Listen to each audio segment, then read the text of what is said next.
Hi artists! Today we're going to be making this cute little gumball machine. We're going to be using our primary colors that you learned about the other day, red, yellow, and blue. And you could see we overlap some or put one on top of another to make some new colors, which are secondary colors.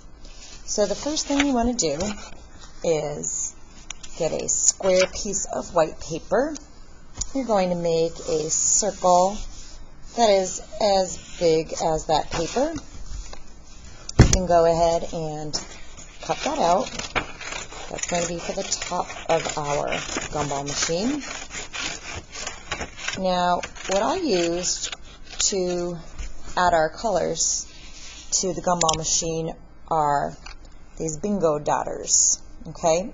If you have those at home, you can use those. That would be great. If you do not have those, you can simply use red, yellow, and white crayons. And I'll show you how to do each of those in just a moment. So I'm going to do a half and a half. So if you're using the bingo dotters, you want to start by making some random yellow circles or dots all around your gumball machine. If you're using crayons, you would do the same thing.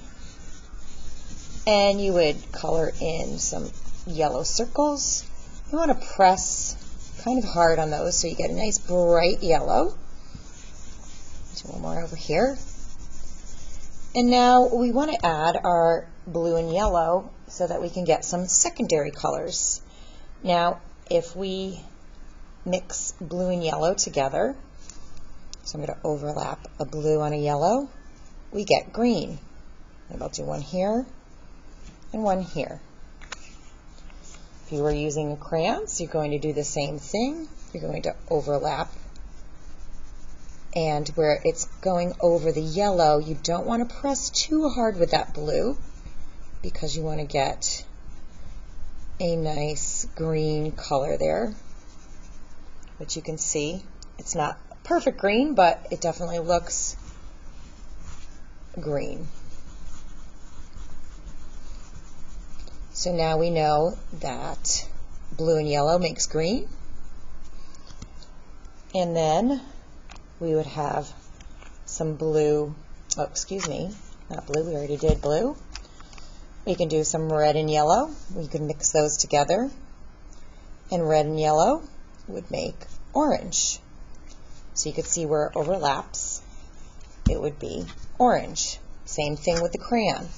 You would overlap the red over the yellow, color that in lightly where it overlaps, and you can tell that it's turning orange, or looks slightly orange. If you want, you can also go over that again. Kind of brings out the color a little bit more, you could see, with the crayon. Now the last combination we have to make is red and blue.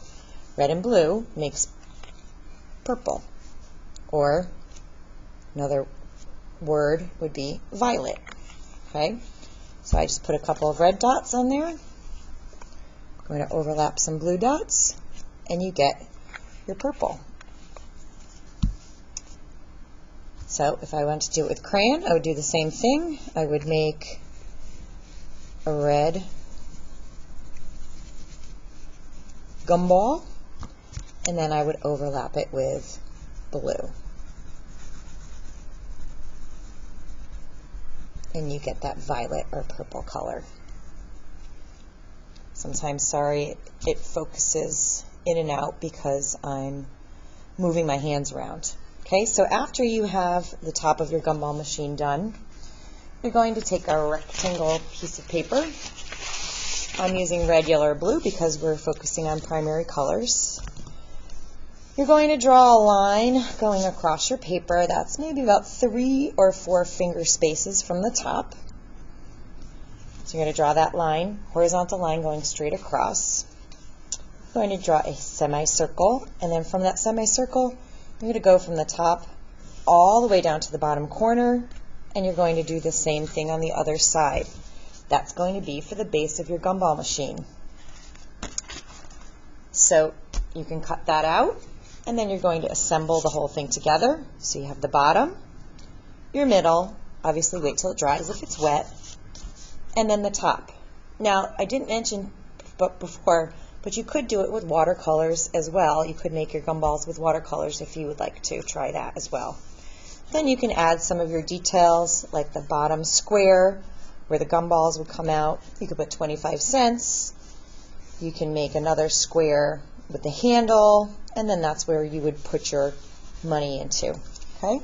Then you have your primary gumball machine all finished. Hope you have fun.